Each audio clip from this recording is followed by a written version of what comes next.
Баршаңызға қайырлы күн. Менің арнама қош келдіңіздер. Бүгін сіздермен өте оңай, дәмді болып шығатын, тез дайындалатын пирог дайындайтын боламыз. Видеоны соңына дейін қарап, бірге жасап көріңіз.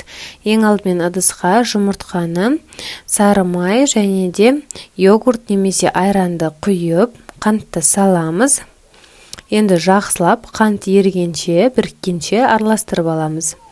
Болғаннан соң үстінен ұнды саламыз және де 1 шай қасық разрыхительді қосып, жақсылап біркелкі масса болғанша араластырамыз. Міне бізде осындай біркелкі масса пайда болды.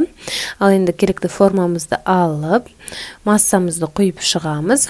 Барлық жеріне жайғастырамыз және де үстінен қалауымызша клубника немесе кез келген жеміс-жидекті салып, 180 градуста қызып тұрған пеште 30 минут пісіріп алатын боламыз.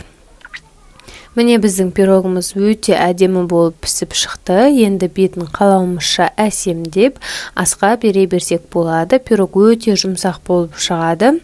Міндетті түрде жасап көріңіз. Бір жасағаныңыздан осындай әдемі керемет пирог дайын болады. Егер де сізге видео рецепті ұнаса, лайк басып тіркеліп кетіңіз.